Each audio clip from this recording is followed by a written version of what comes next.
feed. We appreciate all of you. Good to see you guys in the chat again. Good to be back in studio. I made it back. That is a lengthy journey, but it is good to be back, and I am excited to be in studio this hour. You'll get to hear the interview I did with Richie Leonard yesterday. I thought Richie was engaging, interesting, insightful, and a player that I'm excited to see play now that he's fully healthy. Clearly one of the leaders on this football team. You'll hear from him in the second segment this hour. In the third hour, you'll hear two other interviews that I did while in Charlotte, both with FSU players. Earl Little Jr., they're expecting big things out of Earl Little Jr. this year as well. Defense kind of suits him, frankly. And then Darrell Jackson, a monster on the defensive line, and what we're expecting of him, obviously, is to be the anchor. He joined me as well in Charlotte. You'll hear those two interviews in the third hour. Interview with Richie Leonard this hour's second segment. Seems like I'm a broken record with famous people of my youth biting the dust this week, buddy. This is crazy. So Ozzy Osbourne, as we come on the air, maybe some of you don't know, Hulk Hogan has died, I believe, at the age of 71, which I might note, my mom called me on my way in to the studio because of Hulk Hogan's death. Wow. So he rose to that level that mom would call. That's correct. Well, I watched the first two WrestleManias with my brother, pay-per-view, which was not called pay-per-view back then. But we went to Mac, I believe it was Maximo. It was a strip mall in Maximo Mornings, I think it was. Where we went there. Yeah, it was closed circuit television. Closed circuit television. Yeah. We went to the first two WrestleManias, me and my brothers did, at a movie theater that you paid $20 and you could go and you got to watch it, and it was closed circuit television. And of course that was centered around Hulk Hogan.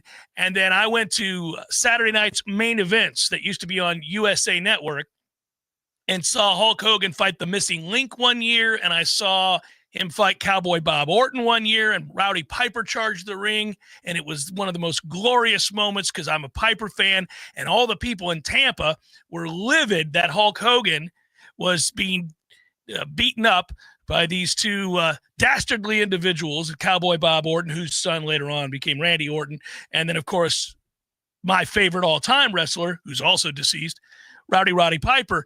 And I could be seen somewhere. My brother still has it. We used to have it on a VHS tape. The camera's panning. The fans are booing. John and I, that's my brother, are ringside.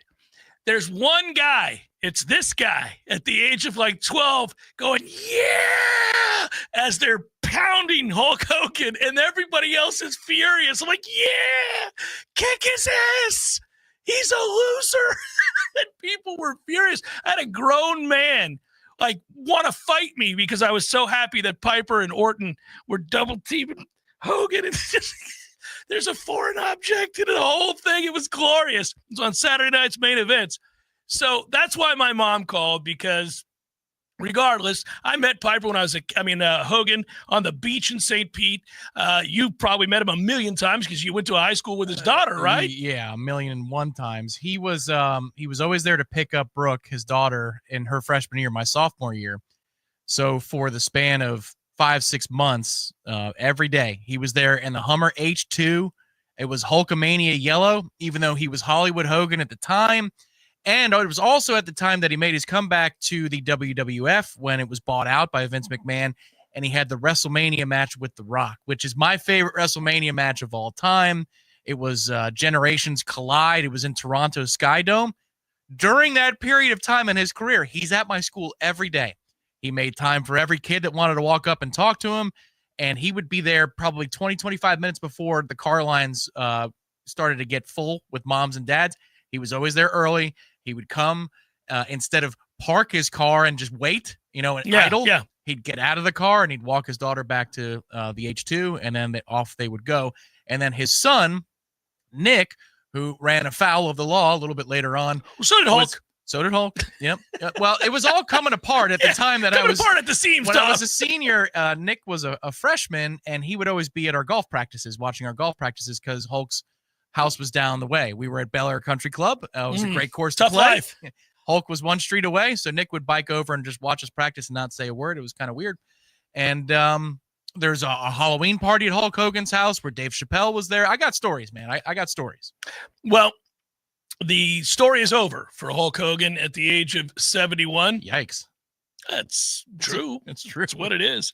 Yeah. So I was thinking this is a weird week because it kind of began with thinking back to listening to Black Sabbath records and Ozzy Osbourne's impact on a young music buff and listener to this week, to later this week with Hogan dying, and same as in my USA. We used to have a Video USA. A lot of people don't know what that is, but the precursor to the Blockbuster chain that dominated the country were mom and pops.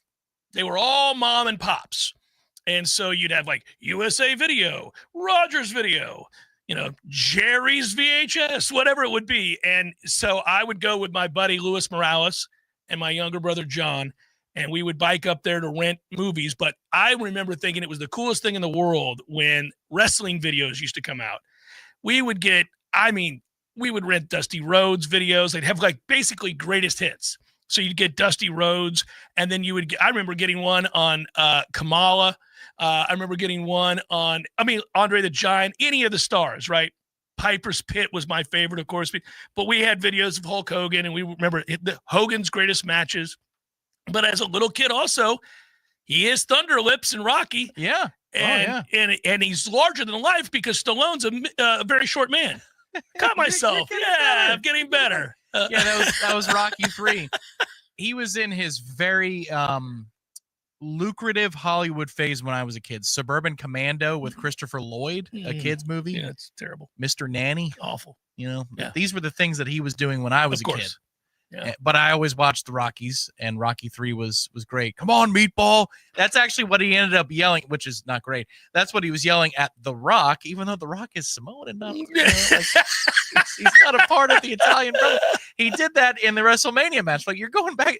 Just because his name is The Rock and people shout Rocky doesn't mean that he's Stallone. Anyway, yeah, he was transcendent. And we were just there in Clearwater for Above and Beyond. We went by his bar on Clearwater Beach. Yeah, absolutely. No, it's childhood memories, man. It's all nostalgia. And when you get to be my age, the guys that were the generation or two ahead of you that made up the, entertainment world, they begin to drop like flies. And, you've heard your parents say this, and my parents, they've had to watch all their music heroes die. They've had to watch all the actors that they grew up watching die, and it's probably my turn. This is happening. Oh, my dad loves to watch, black and white movis from the 40s and the 50s. Well, they're all dead. And he can name all, and that's what he'll do. He goes, what's crazy about this scene, Thomas? They're all dead. It's yes, not Dad, crazy, I know. Dad. That was almost 100 years ago. These people are old in this movie. He's like, yep, they've been dead 30 years. I'm like, yeah, that's how it works. This is Gone with the Wind, Dad. I'm sure nobody's still alive. Yeah. So it's like when I was on the air early on, it was a whole running bit about Bob Hope was old in 1970. That's right. Like when Bob Hope was going to see the guys in Vietnam, you're like, Hope was up there when he was at the end of his career when he was doing that, and he was still alive in the 2000s or whatever. I'm like, what is Bob Hope doing still breathing? This is insane. Yeah, wrestlers, I'll say it. You make it to your 70s and you're a wrestler, a professional wrestler, and you were famous, meaning you took a bunch of steroids to get superhuman big and then traveled at breakneck speed across the world to showcase your wares. Well, you did that on speed. You didn't do that. You didn't do that because you were superhuman on your own. Nobody is. You did that because you took amphetamines. Yeah, because the companies were taking you for a ride and totally abusing you. And that's some of the stuff that you'll hear, especially with Hogan, is he was, one of the first guys to get a little bit different treatment, especially in the WWF area. That, maybe he didn't have to wrestle every single night like most of the people on the circuit did. So I don't care that we're in Dublin, Ohio, and then tomorrow we need to be in Texas. Yeah. You're going to get there, and you're going to wrestle, and you're going to give me 25 minutes for this match, and tomorrow we're going to be in California. Doesn't matter. That's our circuit. Well, and they did it most of the time by driving with one another. Right. And then it would be exposed because you have like the Iron Sheik with Sergeant Slaughter in a car and a can of beer, and they get pulled over. They're like, what do you mean Slaughter was with the Sheik? Nobody's even pissed that they were caught with a case of beer opened in the back. They're like, wait. Slaughter was with who? The Sheik. That can't be. I don't believe it. It's always the best. You're like, well, yeah, they were also going 120 and we're 9 beers deep. Well, but still, I mean, the Sheik and Slaughter is what's good. It's a long way to Ohio. I mean, what do you want them to do? So rest in peace, Hulk Hogan. The list goes on. I don't know who's going to be dead tomorrow from that group, but as somebody pointed out, it comes in threes. Not a bad guess. And by the way, well done that you're still territorial null. That is still hilarious. Mick Foley, 60 going on 90 is right. That'll be any day. That'll be any day now. We are back. It is good to be back. I don't have a working clock in this studio to my right that I normally do. So this is going to be sort of, because this clock is also typically 10 minutes fast. So there's a chance that I'm just going to be meandering about through the hour, and you're going to have to be like, yo. I could do the Howard Stern thing, WNBC. It's 17 after the hour. Yeah, you can tell me that, and then in 2 minutes we'll come back, and not Earl Little Jr., Richie Leonard, who, again, I can't say enough good things about, man. I'm excited about what he's bringing to the team this year as a healthy offensive lineman, not just a guard, but a guard that has got a whole lot of road grader in him, graded out well when he did play a year ago. He was kind of the one bright spot when he played, Tom, and the rest of that line was ass. With the 2 SEC transfers that came in, I remember boasting about that and being hopeful about that because it's 700 pounds nearly of SEC interior offensive line that's coming to help us last year. And you could tell within, honestly, the spring game, you could see it. Lee Sterling, I'm sure, did and noticed it. But by drive 3 in the first game, Richie Leonard is the better of the two between he and TJ Ferguson. It's not close. Richie's the guy. Yeah. Richie, and I'm glad he's back for another year. He's just another in the long line of questions. We think that he's suited perfectly for what's coming as long as he's healthy. And right now he is. But the thing is, even though we're relatively healthy going in camp, Florida State fans have a right to feel burned in that regard when it comes to health. Like, well, that's wonderful they're healthy now, but we have one hell of a track record and guys not being available when we need them to be available. So hopefully this camp that's upcoming starting next Wednesday, everybody stays healthy through that. It was the first question basically Mike got when he sat down for the local media yesterday. It was an awful lot of, all right, look, good to be back here, all of that. But all right, as we get set for said camp, people report Tuesday, practice begins Wednesday. How healthy are you? I think he seemed genuinely encouraged. He said there's at most, a few guys that they're going to have to wait on. Well, that's all. Are they the 3 most important guys? Who are we talking about here? Yeah.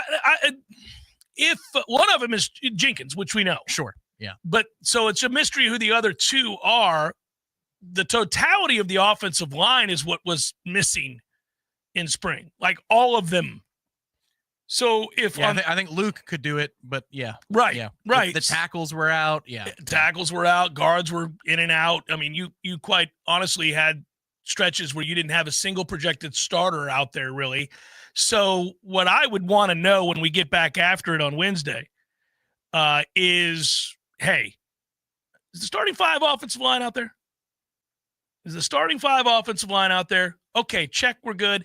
I know Jenkins isn't going to be out there to start on the defensive line. But is everybody else that's projected to be out there for this defensive line going to start? Squirrel White got a clean bill of health. You just referenced it. Yeah. I mean, okay, we're looking like we're good here. Now, this is the time where A, we finally have something we can talk about on a daily basis, and B, you hold your breath. Hey, I've been holding my breath on Squirrel because what he showed 2 seasons ago at Tennessee is something that we could use. We talked about it when you were in Charlotte, but he breaks back on the ball. He will fight for the football. He's okay with the timing not being perfect and precise in the offense, which is important because Gus's offense is going to look different every drive because you've got options, RPOs, read options, triple options with a throw element, off-schedule throws, breaking the pocket, having to fight scramble drill in order to get available for a pass. Squirrel White does all of that really well.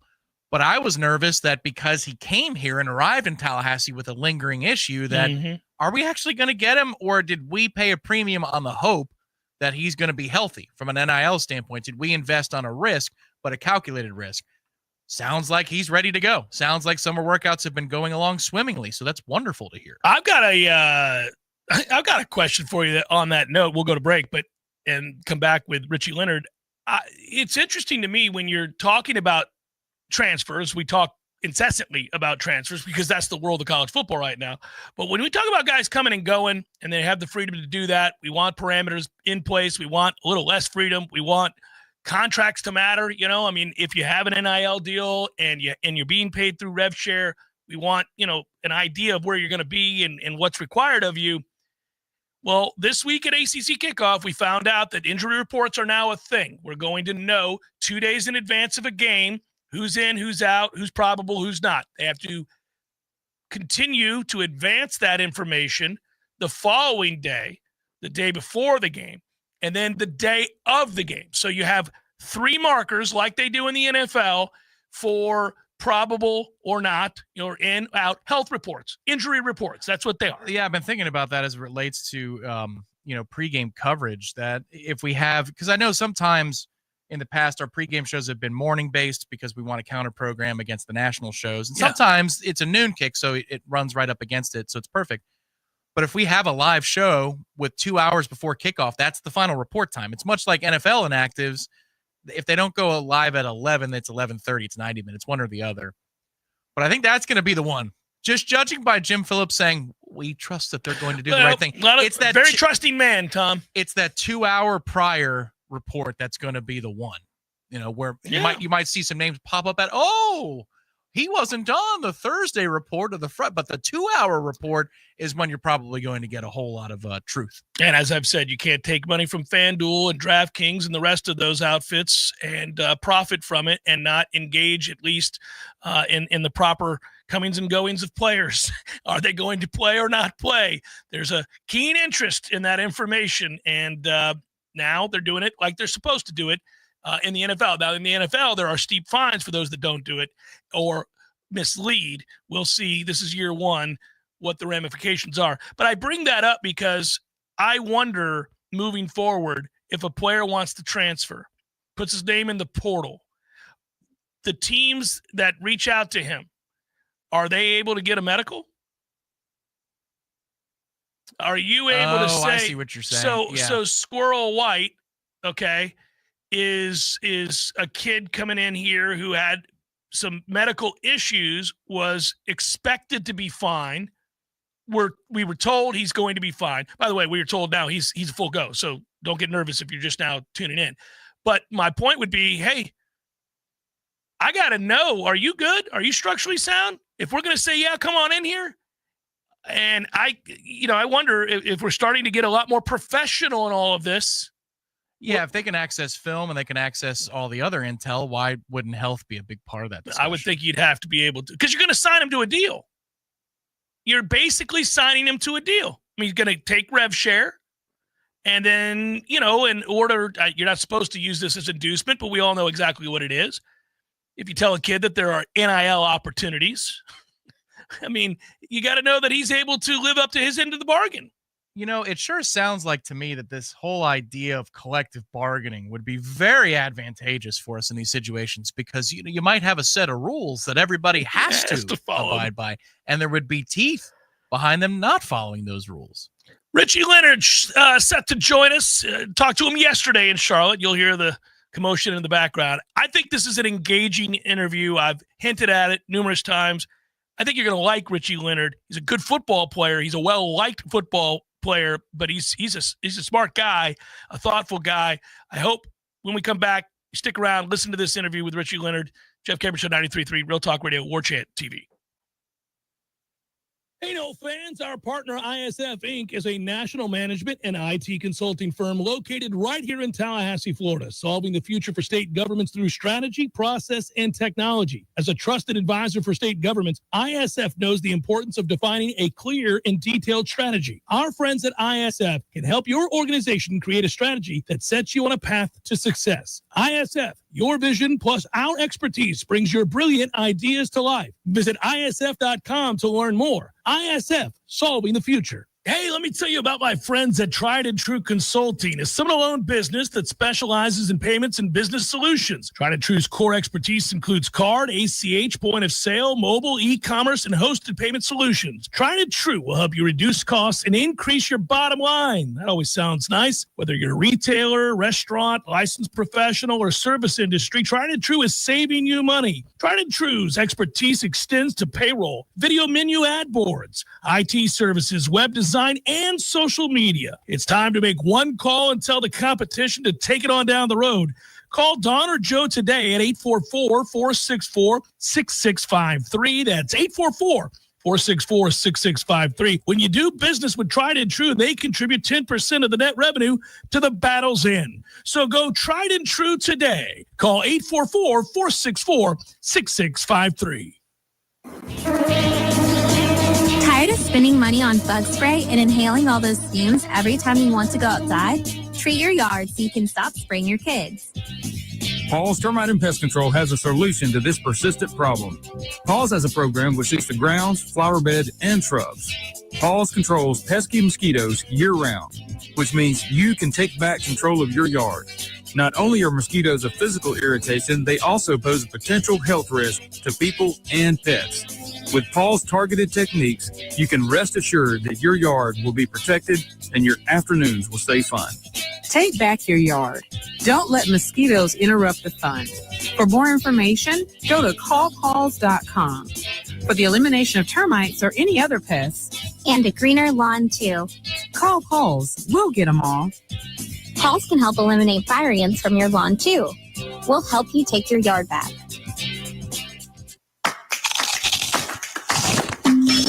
That chip turned into a crack? No worries. Better call Seminole. We'll fix your glass faster than you can say road trip. Road trip? Mobile service, expert installs, and no headaches. Call 850-539-4527, 850-539-4527, or go to SeminoleAutoglass.com. Your glass, your rules, but seriously, better call Seminole. Seminole Auto Glass. Go custom with your window coverings with help from Budget Blinds of Tallahassee. Budget Blinds brings their showroom to your home with dozens of color and pattern choices. Just tell them what you love and they'll make it happen. From designing custom draperies and Roman shades to color matching your blinds and shutters. I'm Gary, the local owner of Budget Blinds Tallahassee, where you get beautiful style and expert service for any budget. Call 668-4835 for a free consultation online at budgetblinds.com/Tallahassee. From the championship stage to coaching change and everything in between, Warchant.com remains your home for the best FSU football coverage in the business. Brutally honest columns and features, market-leading multimedia presence across video and podcast, the largest FSU fan community with a staff that combines for over 100 years of experience covering the Noles. When change comes, Warchant.com is your home for analysis from every angle. Warchant.com, your ultimate Seminole sports source. Sign up today.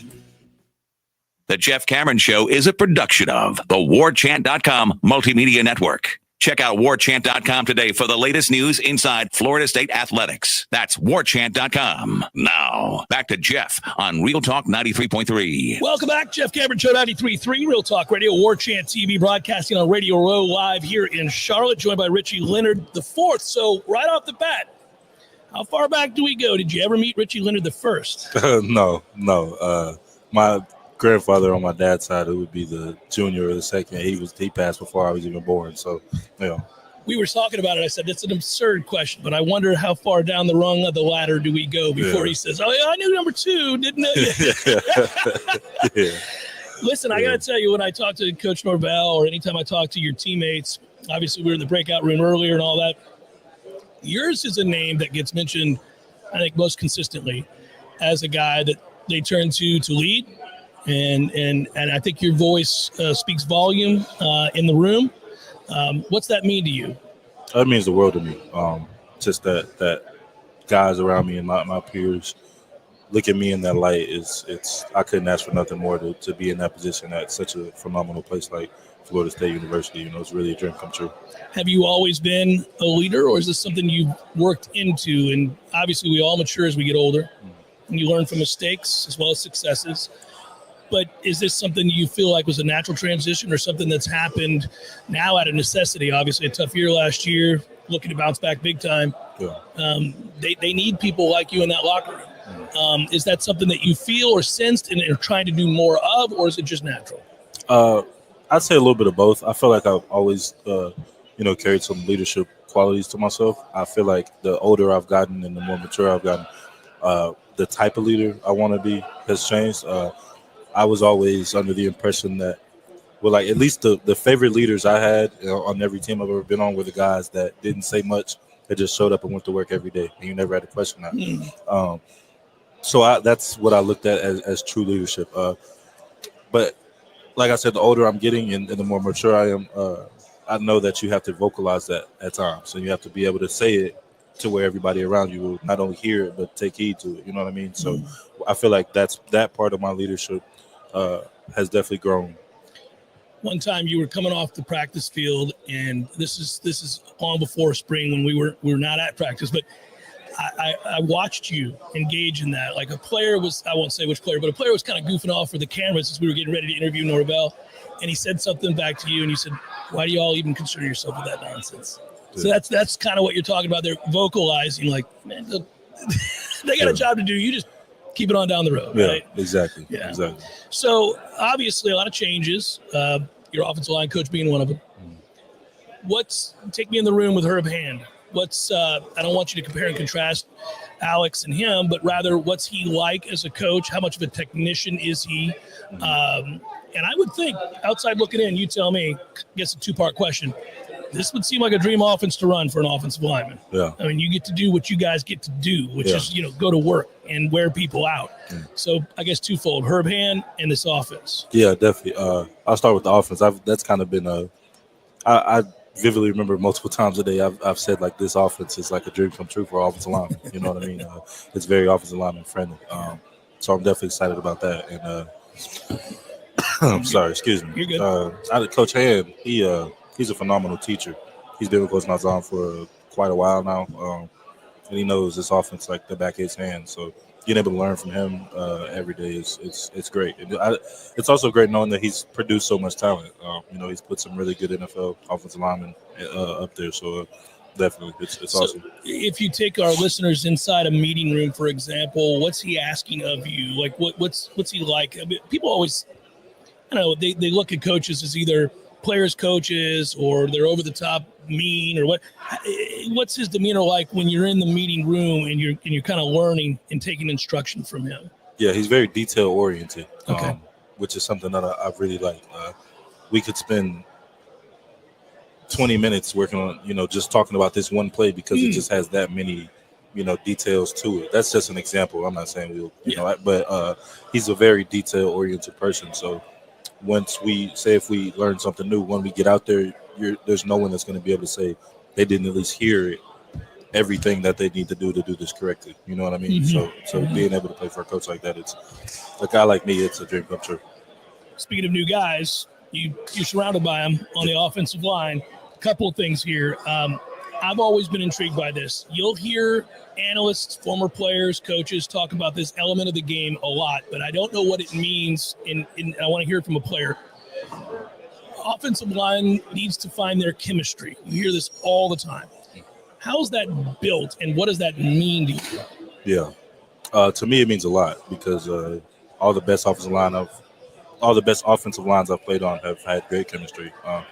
And that's deeper than just being on the field. Right. You got to really build connections with people like that, at least in our case, because, at the end of the day, we're out there by ourselves. Like, we get a play call from the sideline, and then it's on us to diagnose and figure out everything that's going on, at least in the moment on the field. And the guy next to you has to know what you're seeing and what your responsibility is, right? And is that chemistry? Is that what they mean? Like, basically, I can trust. So you're at guard. I trust my center made the right call. My tackle's going to do what he needs to do based on what I'm picking up. Right, exactly. And you build that just by spending time with each other and getting those reps in on the field and off the field. Like I'm confident that Luke Pettibone will make the right mic point because I've seen him do it a million times, and I know off the field, say if we're doing something like golfing, he's going to be consistently, you know what I mean? Like you got to just spend time and really build that connection with people, because the more you trust them, the better off you'll be. You golf a lot? Because if you do, a bit, yeah. How's your game? I'm working on it. I just started golfing probably like 2 months ago, so I definitely got bit by the bug. So we've been doing it a lot. But yeah. Buddy, it's the most maddening game of all time. You are going down a path of torture and pain, but exhilaration as well. Definitely. There's nothing better than that feeling when you hit it right in the sweet spot of the club, right? You're like, oh, there it is. Yeah. You can hit 100 bad ones. You hit that one. You're like, I'm coming back tomorrow. Yeah, you're going to chase that feeling forever. Yeah. Take us through Gunnar Hansen, Luke Pettibone, you just mentioned, another leader on this team that a lot of people talk about, Micah Pettis. We didn't get a chance to see a lot of those guys. Talk about your brothers on the offensive line. Obviously, all guys that have played a lot of football at a high level, whether it's being a all ACC type player or a player that excelled in the SEC. In the case of Gunnar, we know. So talk a little bit about those guys. Yeah, definitely. I'll start with Gunnar. Just because I had a relationship with Gunnar before he came to Florida State. We trained together in the off season for the last couple of years of college. So definitely knowing what type of person he already was, like I knew he'd be a great fit in the room. And getting to work with him every day, it's phenomenal because he's just a guy you can't take away from how hard he works. Like you can't deny it. You see it every single day. Okay. So I'm really excited to play with him and next to him. So Micah, give me a little bit about Micah. Micah, giant guy. Giant. He's huge. And I'd say, healthy. Just come on. I'd say his personality is just as big as he is. He's a great addition to the room. Puts smiles on guys' faces every day. And I'd say one thing that really sticks out about him is how he works with the young guys. He really does like to take those young guys under his wings and mess with them a little bit. But at the end of the day, he's like teaching them things they need to know. So that's phenomenal to see. Final question. I'm curious about this. From what we could learn of Tony White's defenses, and I've told everybody that I've talked to here today, I went back, watched the Nebraska games from a year ago, saw their successes against Ohio State and Colorado, amongst others. And, obviously predicated on stopping the run, but also creating a lot of confusion. You got to see through the smoke and all of the deception, and they're bringing guys from different angles and doing all those kinds of things. Have you noticed that in camp? Did you notice that in spring? And how much of a challenge is it for you guys going against a defense that really does come at it from a lot of different angles? Yeah, definitely. That's definitely something that I took notice to in the spring. But from an offensive line perspective, like it really just makes us so much better. Because when you face teams like that, you really have to like slow things down and be extremely fundamentally sound. So it'll only us being forced to learn how to go against that is only going to help us as offensive line tremendously. So you'd like to? Yeah, for sure. You excited next week? Oh, yeah. You ready to get it on? Yeah. Probably tired of talking. This is a long day. I hope you enjoyed your steak last night. Oh, yeah, I did. We walked right past each other. I was the guy crossing the street when I said Yeah, I remember that. I was envious of where you were headed. I was going to a different restaurant. Be well, sir. Thank you so much. Take care. Sir. Richie Leonard joined us on the Jeff Cameron Show, and he's getting camp underway next week. Kids come in on Tuesday. Practice starts Wednesday.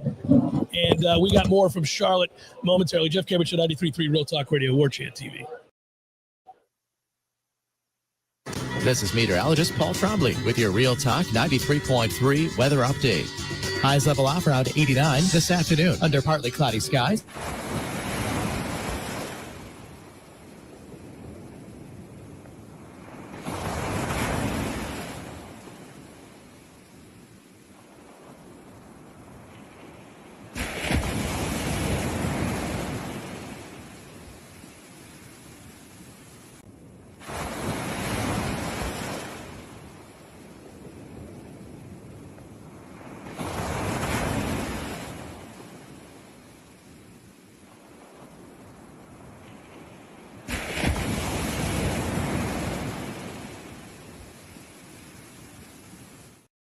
It's 574-4100 for your scheduled maintenance.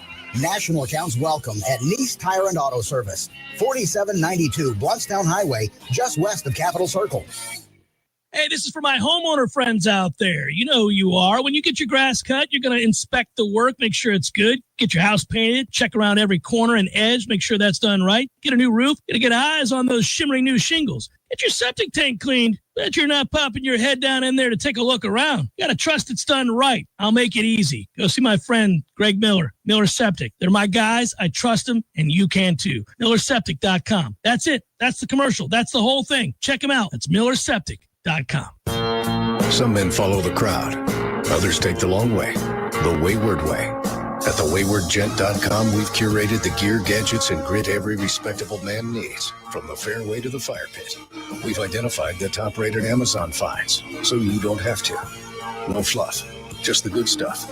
Visit thewaywardgent.com for the man who's not afraid to live a little off course. Thewaywardgent.com.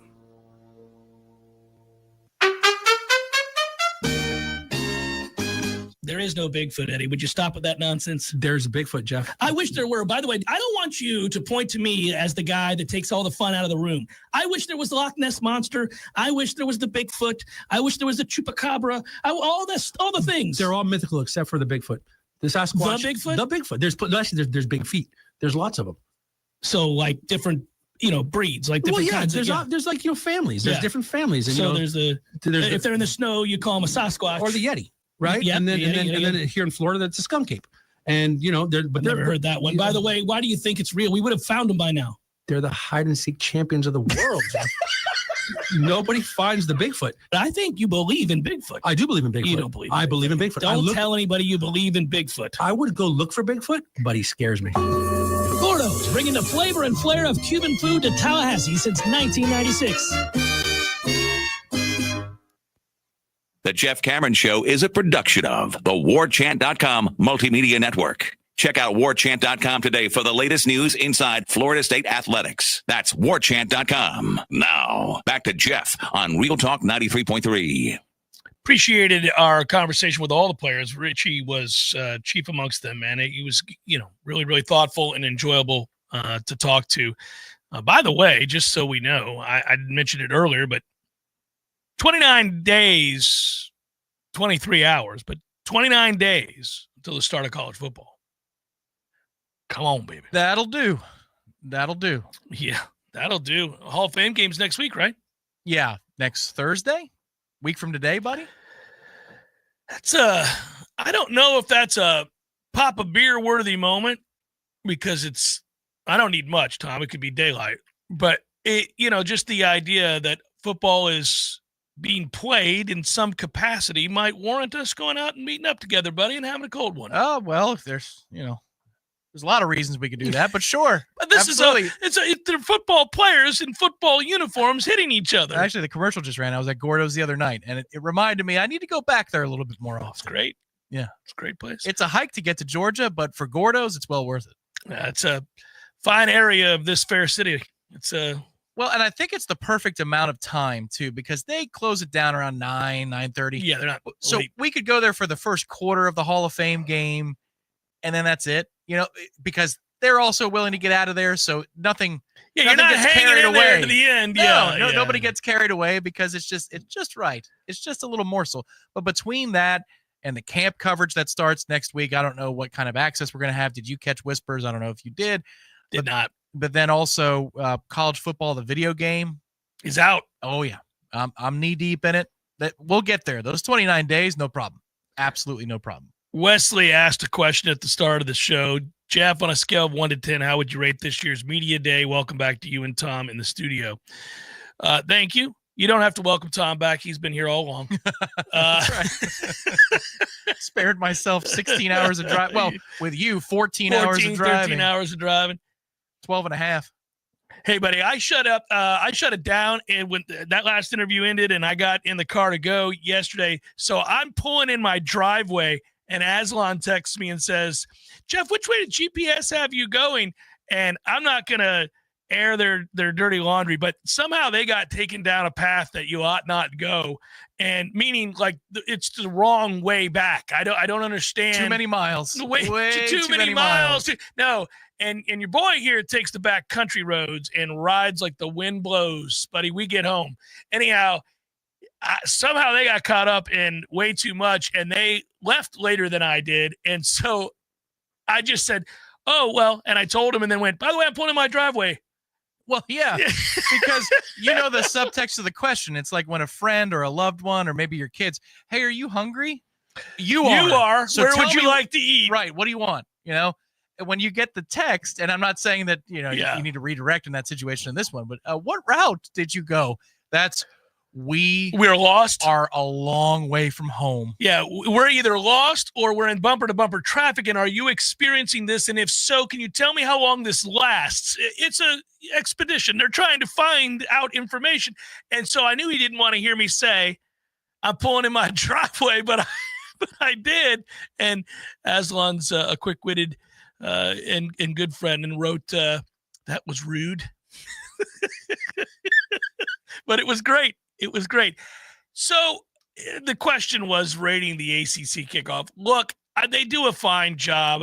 Thank goodness they're not, what was it, a year ago we did, or 2 years ago we did 4 days? Yeah. There's never a reason for any of these things to be 4 days. You don't need 4 days. This was 3 days. I don't think you need 3 days. I think you need 2 days. 2 very busy days is what you need. Well, in order to book the Hilton Garden Inn, we needed to have a minimum, a 3-night minimum. So they spread it out. I do think they did a better job this year with having direct access. So the hosts and the Radio Row folks, you have the ability to reach out directly to the SIDs well in advance. They sent emails, and they said, here are all their numbers. This is their email. This is their phone number. Arrange your interviews accordingly. And they had the list of every player that was going to be there and what time they were arriving. So that was good. I would have liked, and next year, if I can get it done, I'm going to do it. But, I didn't think about it nearly fast enough to get it done. But I did get a really quick interaction with him. But Andrew Luck would be a wonderful interview to have. He's part of what's changing in the sport. He's been very aggressive. He's obviously a very smart guy, thoughtful guy. So you have a dude who played at a Hall of Fame level, and he's also, very, very proud of his education from Stanford, and he's put it to good use. And, of course, his dad worked in front offices. So you have a chance to really get to a guy who can tell you about, the ever-changing landscape and his thoughts on all of these intricacies that we're burdened by now of how the sport's working and where it's headed and trying to project that. My interaction with Andrew Luck was in an elevator, and it did not involve an in-depth conversation. It just was a nice back and forth, and he was very pleasant. And he was buttoned up and ready to go, though. He had his guys. It was time for Stanford to leave. And he wanted them to know in no uncertain terms they needed to get on the elevator, that the van was ready to take them to the airport. Well, yeah. They had the flight equivalent of our drive. Your drive and Ira's and Aslan's drive to Charlotte. That's what their flight equivalent is because, this is the Atlantic Coast Conference, yet we have Pacific Coast members like Stanford. So I'm sure that he was incentivized to, we need to get home, guys. Let's go home. He was ready to get home. And but he was fun. He was fun. Hey, Gingerverse, I went right through Aiken. Very briefly. Rode out through Aiken, baby. In and out. Back roads all the way. I whisked past little farmhouses out in the middle of nowhere and thought, my God, to be born into this would be rough. Because you, as a kid, you're just looking to play with other kids and do things and have things to do and all the things, and there's no things. There's just a big field of corn. There's a tire and a stick. And you're like, man. Chase the tire. Little kids can have a joyous time with other little kids, and it could be a rock and a stick and whatever. Somewhere around 12, though, you'd be like, what are we doing out here? Well, we need to, guys, did you notice? It's a toughie. It's a toughie. Pa, I'm watching these shows on the free TV, and these kids have very different existences. Yeah, they can go to the store. I did. I was like, man, this is how. Have you ever seen a gas station, Paul? I mean, man alive. I was blown away. But yeah, it's a reminder. There's a lot of desolate areas between here and Charlotte. It's the backbone of our economy. Some are very, very charming, and you think, okay, lovely. Others, flat, destitute, and sorry. And you just think, my goodness gracious. There's a bit of a score that changes. This is obscure, but Ace Ventura, when he goes to Finkel's house and they show it all run down, yeah, and it's like a guitar noise, like, and that's what I think of when I see it. I'm like, whoa. Yeah. Also, kind of like the music from your favorite show, True Detective, when they go find the guy, and it's like, I'm like, that's what I see when the barn has clearly not been painted in generations. Yeah. I'm like, ooh, this has been neglected. This whole area has been not really sure what's going on here. It looks like a lot of overgrowth. A lot of overgrowth. You're like, woo, yeah, it's a toughie. No, but then there are areas. I saw a family, a couple, I should say, sitting out on their front porch overlooking the field as it was the sun going down. And I thought, all right, I got that. Not every day, all day, but I got this little window. Yes. I'm sure after the overstimulation of being in a conference area for 3 days, you probably could stand 6 hours of sitting on a deck and enjoying that. I could have rocked back and forth with the best of them. Absolutely. I would have been like, we don't have to talk. We probably don't agree on much. Let's just rock. But we do agree on this sunset. We agree on the solitude here. That? How about this? Let's just, and I will have one. Yes, thank you, sir. That's a great mosquito lamp. It really does the trick. That's the conversation. Well, you have to use Crisco. Let me tell you something, though. That drive back gives you ample opportunity to contemplate, and I did, about a lot of things, but in particular football, and in particular what I just digested up in Charlotte. And I did, it's funny, you and I, we talked a little bit off the air yesterday some, and have texted, big picture, do you come away more encouraged or less encouraged? And I would say more. I think I came back more encouraged, not about a grandiose, over-the-top, ridiculous projection for Florida State, but a much more competent and solid footing for Florida State going into this season. I'm not saying that I know what they're going to be, but I think I know what they're not going to be. And that's important because obviously when you're coming off a disaster, you want some stability. Yeah, you feel some foundations for hope, right? Like foundations. It doesn't mean that you're overtaken by hope, because the mission of a kickoff event is to infuse everybody in your own respective fan base with that hope. I'm naturally cynical. I grew up in the era of free agency and self-promotion. Not on the level of today's youth with social media, but I mean, free agency was a thing in my era. So I don't always feel that the heartstrings thing that I think, your generation was one of the last that had heartstrings. Well, when I was a kid, you had guys, and they played for your team or a team, and did even guys you didn't like who played for opposing teams, Tom, you didn't want to see them leave if they had done something historic with that franchise. They were of that franchise. Yeah, they couldn't be somebody else's. Yes. And the guys that went to your school they loved your school. Well, they went to school. Right. You just interviewed somebody who played for the Florida Gators. Right. And he's been in Ole for 2 years. Yeah. That would be unfathomable. Oh, we never thought that was a possibility. I mean, there were a couple of guys in the early stages of all this. The one guy that played at Alabama and Auburn, that was unthinkable. It was nuts. So for me, I from these interviews, I take that these guys seem to be grounded in reality a little bit. And there's nowhere to hide from last year for Mike Norvell, especially with all the questions that he got for the last, 24 hours. I'm sure he's thrilled to be done with that. But it just seems like the group that went up there are more grounded in reality of, what is necessary, what camp's going to be about, and what the season needs to be. Doesn't mean they're going to succeed. But I like that there's a connection, because last year there was a disconnect. And Mike Norvell, even, that's something that we haven't talked about that much. But within the first 2 weeks of the season, he himself used the word disconnect in one of his press conferences. And I thought, wow, you're willing to say that word. I don't feel that there's a disconnect in this moment. But admittedly, that's the purpose of the kickoff, is to make you feel better about yourself. I think that's genuine, but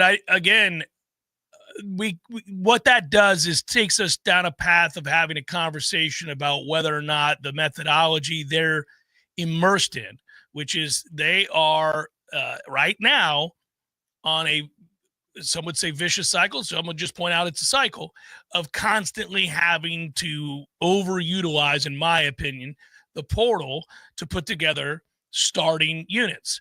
And you are taking a risk every time you do that. Sometimes it works out and you have natural born leaders that come in and it eases the transition and the locker room development. Other times you bring a bunch of guys in and there are no leaders, and all of a sudden it gets fractured and everybody looks after themselves and the season goes awry. Florida State's the extreme example of what can be, both in a successful realm, but also in what can be disastrous through constantly putting together starting units through the transfer portal. Hour number 2 forthcoming. Chef Cameron Show 93.3 Real Talk Radio, Warchant TV.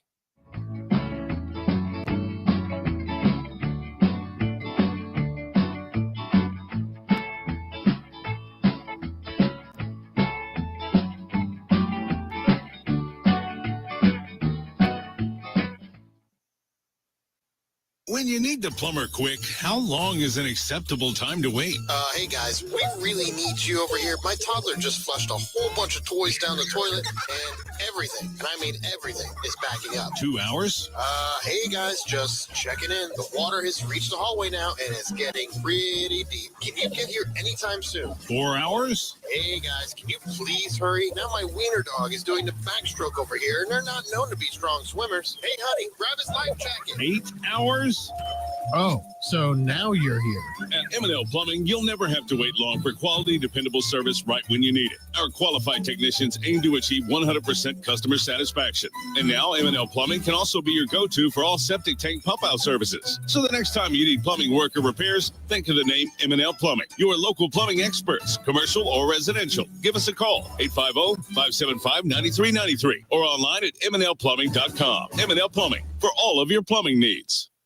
Attention all sandwich lovers. Café de Martín is bringing Peruvian fire to your lunch break with their all-new summer sandwich combos. Asado that melts in your mouth. Fried fish so fresh and crispy, it snaps. And smoked pork or chicken? Yes, please. Comboed with Peruvian fries and an iced tea for just $15. Available Tuesday through Friday from 11 to 3. Upgrade your lunch at Café de Martín in the Espositos Shopping Center. Online at cafedemartin.com. Wesley Financial Group is not a law firm. Hi, I'm Chuck McDowell, the timeshare cancellation guy. In 2011, I founded Wesley Financial Group with one goal in mind, to help honest folks out of their timeshares permanently. Today, I run Wesley with my 2 sons, a real family business, treating every client and every employee like we'd want our own family treated. That philosophy has helped us grow into the largest, most trusted timeshare cancellation company in the United States. Fortune magazine even recognized us as one of the best places to work. Why? Because we genuinely care. In fact, some of our former clients were so moved by their experience working with us, they joined our team so they could help others to timeshare freedom. If you're stuck in a timeshare, give us a call. Let our family help your family. Call Wesley now for your free timeshare exit kit. 800-939-1331. That's 800-939-1331. 800-939-1331. There's fun to be had every night at the Corner Pocket. Take home prizes on Trivia Tuesdays and Beer Bingo Thursdays. And kickstart your weekend with Martini Fridays. Plus happy hour runs every weekday and game day specials every time the Noles take the field. Watch all the best games at the Corner Pocket's Vegas Wall, featuring 560 inches of flat screen TV heaven. Oh, really? The best food, the best drinks, and the best place to watch all the games. Tallahassee loves the Corner Pocket. Coming up next, more of the Jeff Cameron Show. Live and local on Real Talk 93.3. WVFT. Greta, Tallahassee. Your sports flash update on Real Talk 93.3 in Tallahassee. Jacksonville Jaguars head coach Liam Cohen has laid out how they are going to work with Travis Hunter during training camp. There's going to be some days that he works with the offense, some days that he works with the defense, and some days where he alternates between the two. On days that he works with the offense, he'll go to defensive meetings. On days that he works with the defense, he's going to go to offensive meetings. Tampa Bay Rays baseball, they lose to the White Sox yesterday by 11-9 score. Todd Bradley was given a 4-0 lead. He could not hold on. He was sent to AAA Durham after the game. Up next, the Rays play Cincinnati in the series that starts tomorrow. The Marlins beat the Padres yesterday by a 3-2 score. Marlins are also off today. Tomorrow they take on the Milwaukee Brewers. This Sports Flash is presented by Progressive. Bundle auto and home, renters, or condo insurance and save with Progressive. I'm Matt Pauley on Real Talk.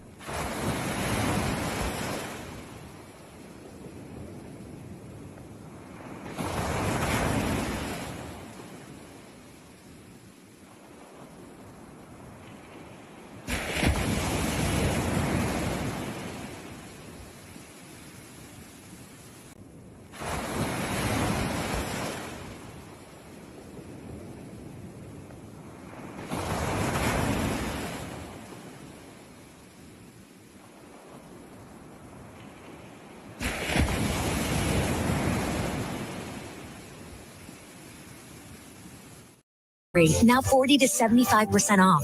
And airy linen blazers from Tommy Hilfiger and more for over half off.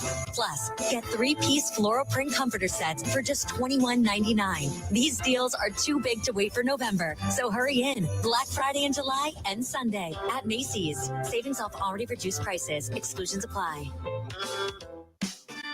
Barry knows cool is keeping you comfortable. Barry knows cool, you can put them to the test. Barry knows heating and air conditioning, keeping you comfortable.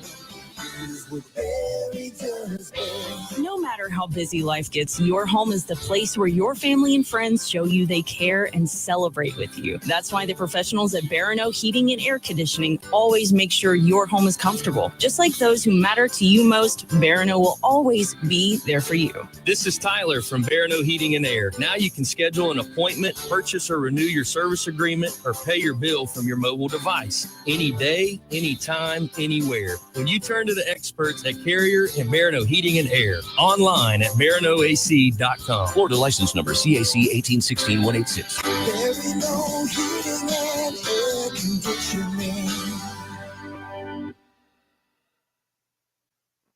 Searching for the best place to spend time outdoors this spring and summer? The Golf Club at Summerbrook has all the amenities you and your family need. Purchase a family pool membership this season and enjoy the most luxurious and relaxing resort-style pool in the entire city. With a 6,000 square foot deck, covered pavilion, and poolside drink and food service, you'll feel like you're on vacation. Reserve your pool membership today. Visit the Golf Club at Summerbrook.com or call 850-894-GOLF. That's 894-GOLF. From the championship stage to coaching change and everything in between, Warchant.com remains your home for the best FSU football coverage in the business. Brutally honest columns and features, market-leading multimedia presence across video and podcast, the largest FSU fan community with a staff that combines for over 100 years of experience covering the Noles. When change comes, Warchant.com is your home for analysis from every angle. Warchant.com, your ultimate Seminole sports source. Sign up today.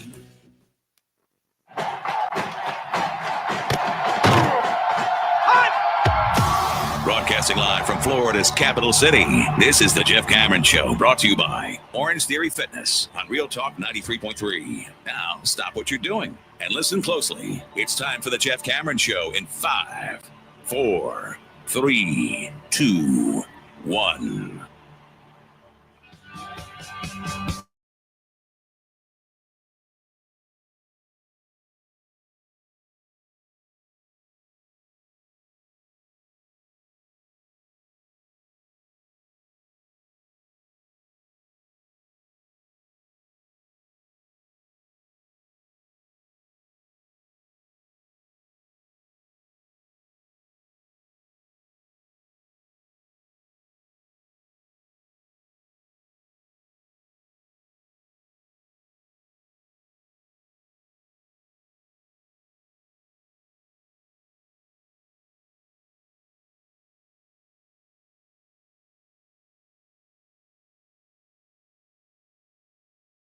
be something. Looking forward to it.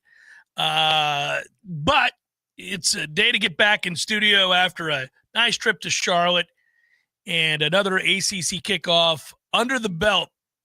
How many of these? I don't even know. I've been going for a long, long time. And, they've gotten in some ways more advanced, in some ways less exhilarating. They're not as fun as they once were. Yeah, they used to shower us with gifts, so I'm a little selfish that way. But did you get anything other than the credential? So when you go to check in, on the top floor, you walk in, you give them your name, they give you your pass, then they give you a little free Chick-fil-A gift card that says, that right? Be a guest on us. You got the Chick-fil-A gift I got a Chick-fil-A gift card when I checked in, Tom. That's what I got. Rest in peace, 11. Chick-fil-A Monroe Street. I couldn't believe I was just like, was it at least $20 or was it like just a free sandwich? Here's get a free sandwich. It's a free sandwich or nuggets if you want. Right. Yeah, I was laughing. I was like, oh, how we have fallen. And that's, by the way, that's not like unique to the ACC as a second-class organization. Yeah. That's everywhere. I mean, for years when you covered bowl games, you'd walk out of there with a satin, rose adorned, shower cap matching, like everything. It was incredible. You were like, okay, so I got a robe, I got slippers, and a shower cap that all match. This is amazing. You get travel bags, computer bags. Talked about this the other day. You'd get all that stuff, and it was really cool. And the funny part is when you checked in, the way the rules work when you covered a bowl game, a lot of times you get there the day before. But if you got there the day of, you were always very nervous because sometimes the stuff they had was limited. Like if you wanted that leather briefcase, which is awesome, you better get there the day before. People are not going to not pick up their stuff. So here they're like, here's a Chick-fil-A card. Thanks for covering. I think the best thing I ever got. They do feed you, though. Yeah, that they do. And at least they didn't give you Food Lion bags. Like here are the reusable grocery bags from our corporate champion Food Lion. No, they gave us meals, breakfast, lunch. They had the big media dinner. It had to be the smart magnetic pin from the Vizio BCS National Still have it. It's on my fridge both years. That thing, man, I treasure that piece of material. It's really cool. I mean, the magnet that's, I've got it. It's heavy. It's beautiful. Yeah, it is heavy. Well, that's a national championship game. Right. That's a little bit different. But even still, the other bowl games I'd been to leading up to that, one was the Peach Bowl. It was the Chick-fil-A Bowl. So you knew what you were going to get there. But that little magnet thing, that's a nice touch of class. I'm glad to hear they at least gave you something, though. I think last year it might have been a portable charger that didn't really work. So good for you.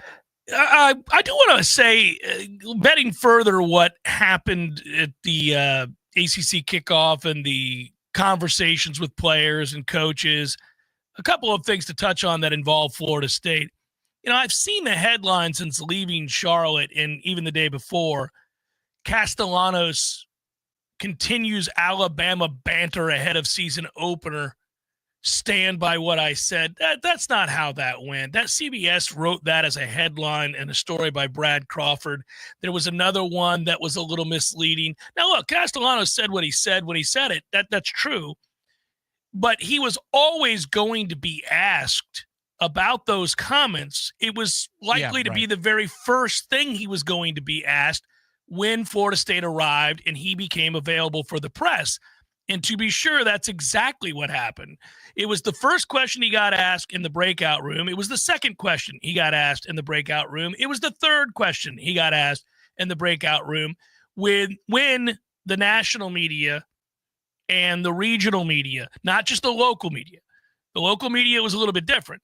But when the national and regional media came into the room to do the same thing that we were doing when we had just the local media, they asked those questions and he's going to answer them. And so I think it's definitely misleading to have a headline that says Castellanos continues banter. No, he was asked specifically about it and he answered it. It's not that he continues it. His quote, by the way, we stand on what I said, so I said what I said. We stand on that. I don't mean No disrespect to none of those guys at Alabama or anything like that. It's just I have confidence in my guys and the work that we've been putting in, the preparation we've been putting together, quote, unquote.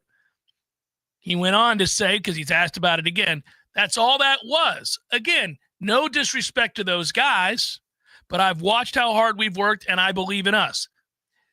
You can't back down from what you just said. You cannot. I mean, at this point, even if you wanted to, you cannot.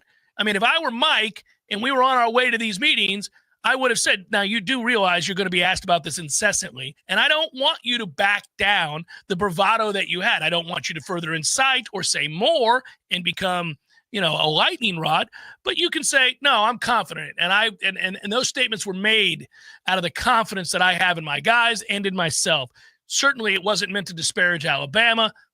Listen, we all know what he said in some cases does disparage Alabama, but that's how you answer that, and then you move on. And again, I don't think it's that big of a deal. I would have preferred he not do it. I don't think he should have done it. I'm not mad about it. Once the game starts, it's not going to make any difference whatsoever. But, you can't back down from it. That would have been a different headline altogether and not a good one. Well, no, just that headline that you read is misleading and kind of trash. Because he didn't come out with the energy of, and another thing, Nakos told me he needed to change the subject because he was tired of me talking about how we're going to kill Alabama. But now that you asked me, here's another thing about how much they suck. That's what that headline suggests. That he's like, oh, I'm not backing down. Right. You see their linebackers? They're slow. Like, he didn't do any of that. Yeah, he owned it. He moved forward. He also made sure to address that he loved his Boston College teammates. Yeah, as well. yeah. I think he realized that didn't play now. well. Yeah, that didn't play well. So, I don't know that I would have asked him to do that, though, because that doesn't come across. I forget which of the interviews he did it for, but yeah, he found a way to work that back in there, which was, I think, it's a mea culpa. He needed to. He did say, I'm trying to get my boys ready to go. I'm trying to make it a huge game. I'll say when he was sitting across from me, you guys saw the interview. I thought Tommy came across, listen, I've told you, I'm not in love with who he's been as a starting quarterback in his college career. I think he's been pretty inconsistent. He hasn't always been as accurate as I'd like him to be from the pocket. I do think that he's got dynamic skills as a runner, but I worry about him because he's not a big guy. He's not a big guy at all. And if you're going to have an offense that runs 60-40 run to pass or 65-35 run to pass, and he's going to be a big part of that, meaning, what do you think, minimum 7 to 12 carries a game, whether by design or scramble? I would think so. So you worry about it because it needs to rely heavily on him because that part of his skill set is plus. It's a plus. So, I do worry about that, but if I'm him trying to instill confidence, trying to get guys to be excited about the offense, to be excited with what we're doing, then, you're going to come in here and you're going to have confidence. You're going to say some things. I wish he hadn't said some of those things, but I wouldn't have backed down if I were him. So he was asked in the long form breakout, which is available on Warchant TV, about staying in the pocket, and teams trying to keep him in the pocket. And I thought his answer to that was brilliant, and it's the proper one, which is, well, we have enough skill position guys that I'm going to trust that I'll go get them the ball, or they're going to run the ball, and that's going to open up things for me. And he wasn't necessarily talking about scrambling and running. He was referring to the fact that if he can break the pocket, it's also when he can use his arm to make plays as well, because things down the field will break down in those situations. But I thought that was a moment where I go, okay, there's either the media training or the awareness level coming back up to the surface, where the question could have been taken a lot of ways. Teams are trying to keep you in the pocket. What do you say to that? And the answer was, I think, fantastic, which is, well, I've got Deuce Robinson and Squirrel White and Randy Pittman and good running backs. And if we use all those guys properly, then they won't be able to keep me in the pocket because they have to focus on them. And there'll be some double teams in those situations on some of those guys. And that's what the hope is for all of us, that Deuce Robinson makes such a statement, or Squirrel White makes such a statement in the first couple of drives of the game, that the defense has to go, okay, let's account for him. Think about what Braden Fisk did in the first quarter of the LSU game in 2023. He was left alone with an interior offensive lineman and brutalized him. Within a drive and a half, that game plan changed. They were like, oh, we can't we can't do that. We need to change everything about what we do, which freed up other guys in the defensive line to go make plays. Well, this gets to more of what I'm most interested in seeing. I mean, Castellanos will be the focal point for most people going into the game because of what he said, because he's a starting quarterback, because of the disastrous efforts at quarterback a year ago from a transfer. And, that matchup is always keyed upon. But in truth, for Castellanos to have any chance to be the best version of himself, this offense to have any chance of being the best version of itself, or even one that gives you a modicum of success and allows you to stay in the game against Alabama, it's going to come down to the matchup of that offensive line against Alabama's defensive line, seemingly always does. But you're talking about a very talented front and a very different FSU offensive line from a year ago. I mean that quite literally. It's different personnel, save for Richie Leonard. I think Richie's a talented guy, so if you're going to get a guy back, you got the one who's most talented. Good. And a guy who's smart, hardworking, and seen as a leader. Good. But you specifically brought in 4 other linemen because you knew at the crux of why you were bad was because that group couldn't block. Everybody regressed. And, I didn't want to burden Richie Leonard with questions about Alex Atkins. Alex Atkins has been fired. There's no reason. That kid doesn't need to answer those questions. It's not his place to, and it's not fair to him. He's going to want to talk about moving on and Herb Hand, his new offensive line coach. And I, too, wanted to talk about that because the situation should have been remedied by bringing in 4 new players and firing the coach, which they did all of those things. Are they the right guys, and how good are they? Hanson's a guy that at times played well in the SEC, including in a game against Alabama. So that's everybody's going to hang their hat on that because that's the opponent. Well, wait a minute now. He had a great game when he was at Vanderbilt against Alabama. He did, but he didn't always have a great game against other SEC foes, including some that were less talented than Alabama. So he was kind of a little up and down. Is he a dominant player? No. Is he average to slightly above average when you grade him out, at least on PFF from a year ago? Yeah, he's that. Could he take a step forward in his final year, another year of gaining strength and size and wisdom and hopefully health? Perhaps. We'll see. I don't know that. We don't know that. That's going to be a big matchup. When you look at center, they're very excited, rightfully so. They've got a very experienced center in Pettibon who is going to call out the right mic. They trust and believe him. They believe he's a hard worker and a guy that is accountable. I think that was a steal. That was a steal. That was a great get. Of the offensive line gets, I think that might be your most talented player for the collegiate level, for the task in front of us. That might be the most talented guy that you got out of the portal. Smart, and really a lot is required of him, so it's a good thing that he is. Like Pettis for the NFL, obviously projects better. But that guy is only here because his coach left. It wasn't because of any other superfluous stuff where there's a lot of noise in the system. It's just because, if my coach is going to leave, let me go find a better place to go.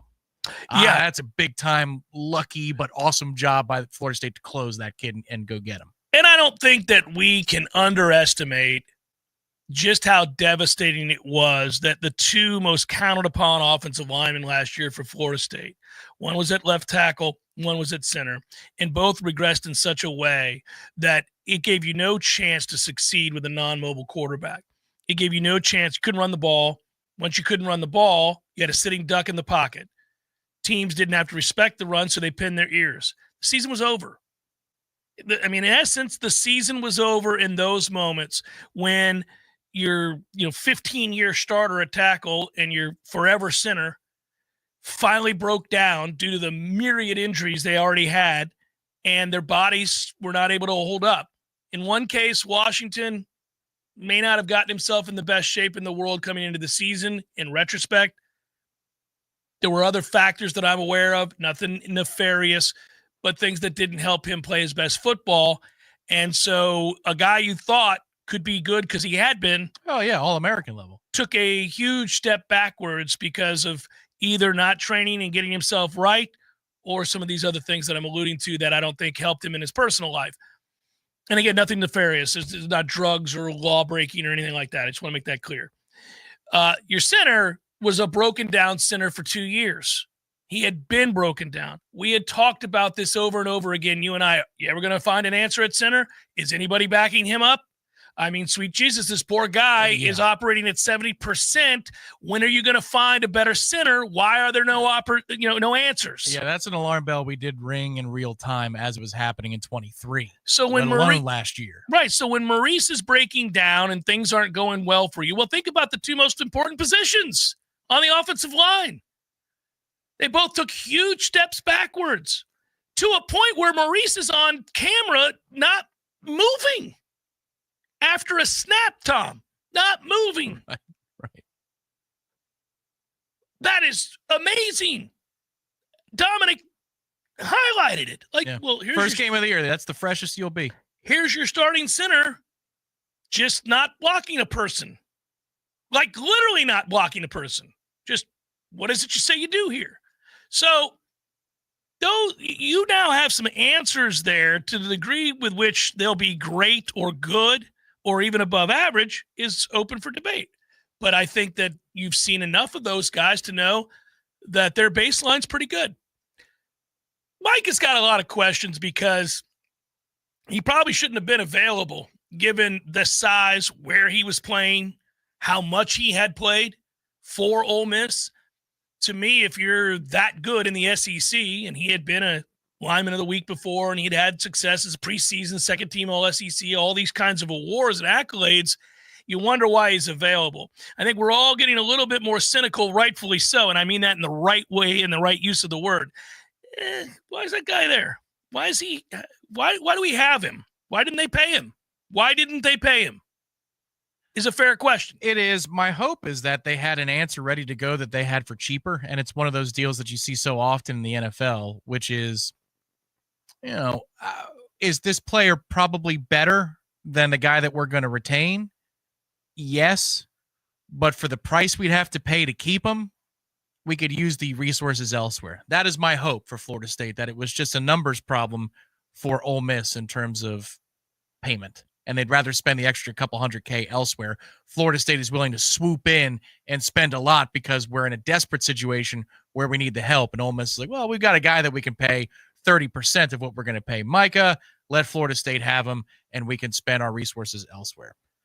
If it works out for Florida State, maybe that's in fact the tale. But we'll see. We'll see. This is a do or die year for him in terms of his pro potential, because the size and the frame, he'll have no problems with NFL scouts loving that part of who he is. Yeah. So to me, that this whole group is the season swings on how good that group up front can be. And we won't know until they collectively get out there for that first game against Alabama. There's a distinct chance they're going to be at a disadvantage there, maybe overwhelmed. There's also a chance that they can perhaps play even up front. Maybe not, nobody thinks we're going to go into that game and that they're going to dominate. Nobody would project that, and rightfully so. But do they have a chance to play to a draw and give you a fighting chance? I think so. And if they were able to do that, then all of a sudden the rest of your season kind of crystallizes. If you let's say you lose to Alabama 30-20. Make it 34-20 if you want. If you're a spread guy, that's fine. Make that the score. Was the line of scrimmage competitive? Because if the line of scrimmage was competitive, get ready for a good football season. If it's neutral, get ready for a really good football season, because I think both schemes are tailored to help you when the fight is not even, when you don't have equal footing. I mean, again, you think about the 2013 season for Auburn is a really lucky season for them to be in the position to be in the national championship in the first place. How they beat Georgia, and obviously the kick six set the tone for them to get there. But Gus's system is designed to confuse you, to allow for the time that you might not have otherwise in order to create an advantageous one-on-one. Well, Tempo is supposed to do that too. Yeah. And Tony White, it's the confusion, it's the misdirection, it's the exotics when it comes to pressure packages, blitzes, and the angles that you generate that force an offensive line that might be more talented than you to think, to swivel their head, and that takes an extra half step. Next thing you know, we're on you, and you create more pressure than you would if you just were doing a strongest man contest. If you were just lining them up and saying, in an NFL combine setting, who are the best players? Because in that contest, we don't stand a chance. But with these schemes that we're running, it does allow to help with the margin just a little bit. If you get close enough to offset it. If you get close enough in the trenches, these schemes can help push you over the line. I think the volatility on defense is more of the really mystery to try to assess. The risk reward of what's going to have to happen for Florida State's defense to have success against Alabama in this game is pretty high.